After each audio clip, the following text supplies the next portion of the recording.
What's going on, everybody? Good late afternoon, and we are going to go ahead and do two positions in one day here because, frankly, the positions are very similar anyway, and let's be real here, there's not a lot going on at this position in free agency. We basically covered a lot of the ground to do with this position already, so let's just do what's left. We're doing right tackle. So earlier today, when we covered all those left tackles, a lot of the guys that we talked about are swing tackles, meaning they can play both sides. So a lot of the guys who could be a right tackle were covered in those segments, and that leaves very little for this part of the evaluation. So we're going to do one video, and I'm going to say it right now, none of the guys we're going to talk about in this video are really starter quality at this point. Maybe there's going to be one exception out there, but it's going to be very dicey. You don't really want to be going for a starting right tackle in free agency this year, and honestly, I found that to be the case most years. Sometimes there's like one or two, but most of the time it just feels like right tackles are not hitting the market, and it hammers home the importance of getting a good year out of Abe Lucas. Now, as for the Seahawks' particular position right now, they do have Abe Lucas, who may not be the most dependable player in the world, but that is probably a coin you're going to have to flip this year and hope it comes up heads. So we do have a starter for the moment, and he is entering the offseason healthy for the first time in his NFL career, so that's good. For a backup, right now it's George Fant. I think we all know George Fant will not be on this team when the season starts. However, behind him, you have Mike Gerald. Now, the question is, what is Mike Gerald? Is he a left tackle? Is he a right tackle? Is he neither of those things? Is he both of those things? It's not clear yet. We don't know what Mike Gerald's going to be yet. He's way too raw. So we're going to need time on that. So in the meantime, do we need a backup right tackle? If so, we're going to go through some guys that might be logical candidates for that in this video. And then we'll just be done with the position. We're going to go one and done. And then tomorrow we're going to get very close to the end of the free agency pool. And we will be ready for the combine, which technically does start tomorrow. I know that nothing's really going to happen for a few days, but technically the combine starts tomorrow. We'll start talking about that. All right, let's go through some names here. Again, we're going to go quick.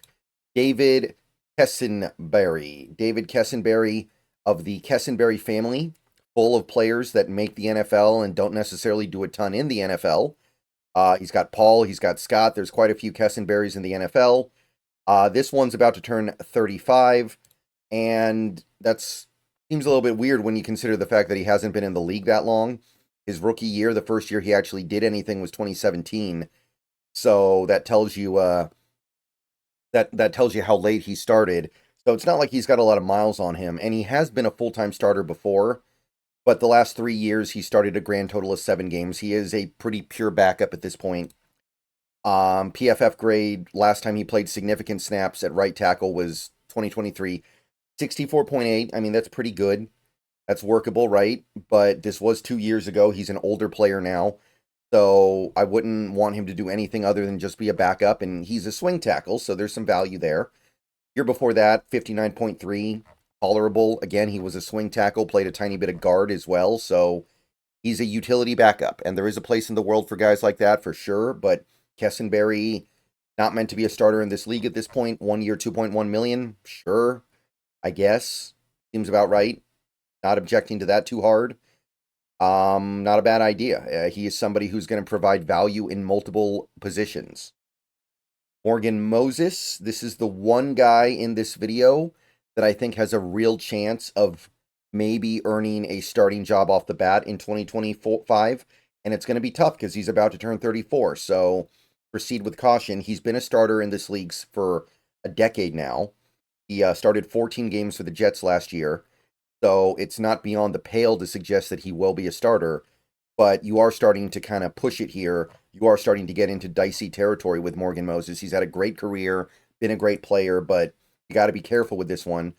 PFF thought he was about average in 2024 for the Jets, playing all of his snaps at right tackle. So, I mean, it's not a complete lost cause, but again, proceed at your own caution. Year before that, he graded out great. 77.6 with the Ravens. And again, it was pretty much all at right tackle, so that's cool. But when you get to your mid-30s, you start aging very fast. So this was 2 years ago. It may as well have been 5 years ago, potentially. And Spotrac thinks he's going to come cheap because of his age. He's going to be a 2 million, 1 year, 2 million. I think he would be worth that. I think that at worst, you're getting a capable backup, and there's value there. Somebody who can play a few hundred snaps for you and get away with it. And maybe you're getting a starting caliber player. I certainly wouldn't earmark him as such, but I think he can still play, and there's some value there. The issue being, it's been a long time since he's played meaningful snaps at left tackle, so you're just getting a right tackle with this guy. Storm Norton, pretty cool name here. I think this was an XFL player back in 2020, if I recall correctly. Been an Atlanta Falcon most recently in the NFL. Actually started 15 games for the Chargers in 2021. That was the Herbert's rookie year, so he does have some experience as a starter, but since then, he has been a full-on backup for the Chargers and Falcons. Graded out okay in the little bit that he played last year, 61.9. Call it average. About 100 snaps at right tackle, 25 at left, so it's okay. And the year before that, he was a little above average, 68.3. It was okay. Mostly, almost exclusively, actually, at right tackle, so that's good, I guess. So he's got a little bit of swing utility. He's got a little bit of NFL starting experience, but clearly not meant to be a permanent starter. 1 year, 1.9 million. It is. Can't really argue with that. Seems about right. Chris Hubbard of the New York Giants. Been around the league for a while now. I think he's about to, he's about to turn 34. Steeler, Brown, Titan, Giant. He was a full-time starter several years ago, but those days are long gone. At this point, he is pretty firmly meant to be a part-time starter or backup. He did start 9 games in 2023. That's about the best you're going to see from his resume.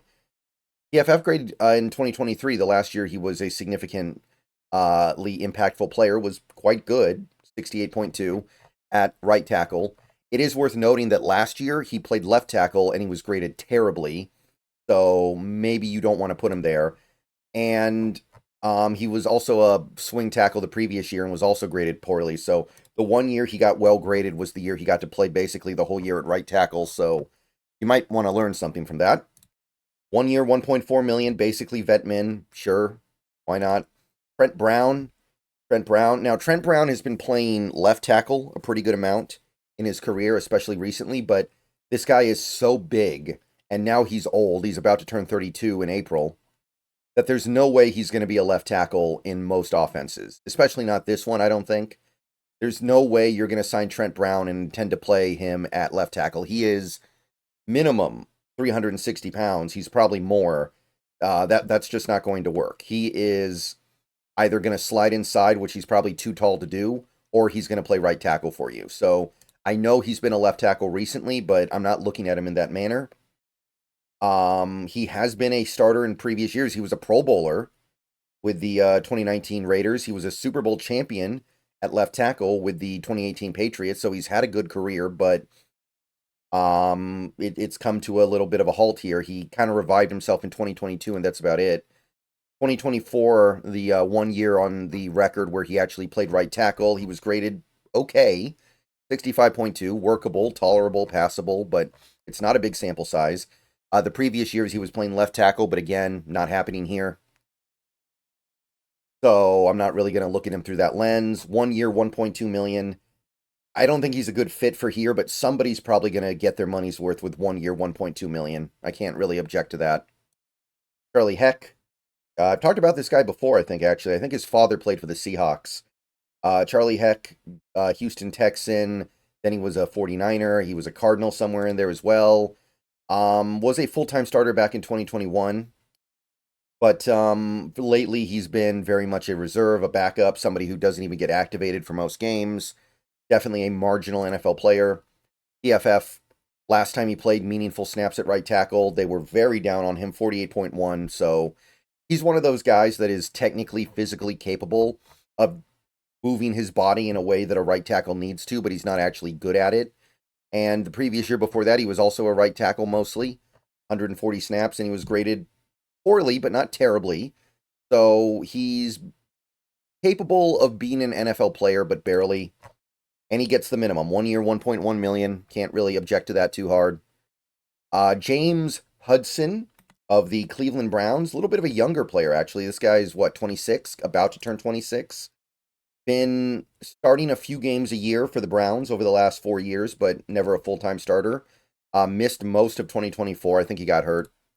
The little bit that he did play in, not the little bit, but the decent amount that he played in 2023, graded abysmally, 46.8. Really, really rough. A lot of penalties.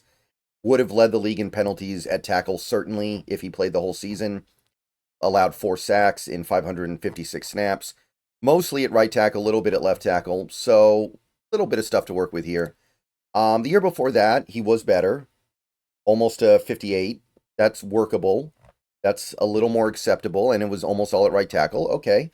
Got a little something cooking here with James Hudson, I guess, but it's one of those marginal players that may or may not be competent from day to day. You don't really know. 1 year, 1.1 million for him. Pretty reasonable.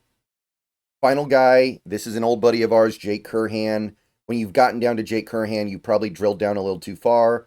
Now, I didn't mind Curhan. He did do some things that I liked, but he wasn't a good all-around player. He was just good in certain contexts. He's been a Bear for the last season. He left the Seahawks last year. Played a little bit for him. His biggest impact as a player was still in 2021 when he became the starter at the end of the year when Shell got hurt and actually played decently well in a couple of areas. Since then, he hasn't really grown. He hasn't really processed or maturated at all. He didn't really play right tackle for the Bears in 2024. So looking at his most recent meaningful season for us, I mean, I think we know. I think we know what's up with him. He played right tackle. He was passable. Pretty good run blocker. Miserable pass protector. Little like Stone Forsythe, really. A little Stone Forsythe-y. So you could rob Peter to pay Paul, I guess. But I don't know why you would want to unless there's literally no other choice. 1 year, 1.1 million. That's probably about right. He is coming into his prime, theoretically. He just turned 27, but I don't think there's going to be much of a prime to speak of. And that's it. That's it for the right tackles. That's really about it. It's very, very thin this year. It's thin most years. So if you want a right tackle, you got to get him in the draft, or you got to have him already on your team, or you got to sign like a left tackle and move him to right tackle and hope he can do it, which some of them have proven they can, but some of them haven't. All right, so that'll do it for the look at the right tackle. Moving on to a new position tomorrow. We're right near the end, guys. The free agency primer is almost done. Then we can try to be a little bit more... We'll try to really get a measure on how we feel about things, and then we'll basically know everything we need to know going into free agency. All right, see you guys later. Go Hawks. Let me know what you think, if anything. I know it's not much, but that's the hand we've been dealt by the NFL free agency.